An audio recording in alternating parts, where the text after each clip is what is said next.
Hi dears, welcome back to my channel. ചുമയ്ക്കും കഫക്കെട്ടിനും തൊണ്ടവേദനയ്ക്കും പറ്റിയ നല്ലൊരു remedy ആയിട്ടാണ് ഞാനിന്ന് വന്നിട്ടുള്ളത്. അപ്പോൾ അതിന് വേണ്ടിയിട്ട് ഒരു 5-10 ചുവന്നുള്ളി തൊലി കളഞ്ഞിട്ട് എടുത്തിട്ടുണ്ട്. ഒരു ഇടിക്കല്ലിലിട്ടിട്ട് നന്നായി അതൊന്ന് ചതച്ചെടുക്കുന്നുണ്ട്. ഇതിനകത്ത് protein, calcium, magnesium, sulphur, vitamin B, C, D ഇതെല്ലാം അടങ്ങിയിട്ടുണ്ട്. ഇത് നല്ലൊരു അണുനാശിനി കൂടിയാണ് കേട്ടോ. പിന്നെ ആസ്മ, ചുമ, കഫക്കെട്ട് ഇതിനൊക്കെ പറ്റിയ നല്ലൊരു ഔഷധം കൂടിയാണ് കേട്ടോ.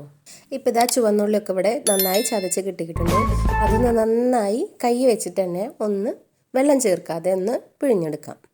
എല്ലാവർക്കും വളരെ സിമ്പിളായിട്ട് ചെയ്യാൻ പറ്റിയ നല്ലൊരു ഹോം റെമഡി തന്നെയാണ് കേട്ടോ ഇത്. നിങ്ങൾക്ക് എല്ലാവർക്കും എൻ്റെ വീഡിയോ യൂസ്ഫുൾ ആയിട്ട് തോന്നുകയാണെങ്കിൽ ഒന്ന് ഷെയർ ചെയ്ത് സപ്പോർട്ട് ചെയ്യണേ. പിന്നെ ഇതിനകത്തോട്ട് വേണ്ടത് ഒരു 1/4 സ്പൂണോളം കുരുമുളക് പൊടിയാണ്.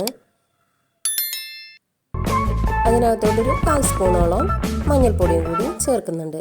ഇത് രണ്ടും നല്ലൊരു അണുനാശിനി കൂടിയാണ്. കഫക്കെട്ടിനും ജലദോഷത്തിനും പനിക്കും എല്ലാം ഇത് രണ്ടും അത്യുത്തമമാണ്. സാധാരണ ഇംഗ്ലീഷ് മരുന്നുകളൊക്കെ കഴിക്കുന്നതുകൊണ്ട് നമുക്കൊക്കെ ഒരുപാട് സൈഡ് എഫക്റ്റുകളൊക്കെ ഉണ്ടാവാനായിട്ട് സാധ്യതയുണ്ട്. ഇത് പരീക്ഷിക്കുന്നതുകൊണ്ട് നമുക്കൊരു പാർശ്വഫലങ്ങളും ഇല്ല.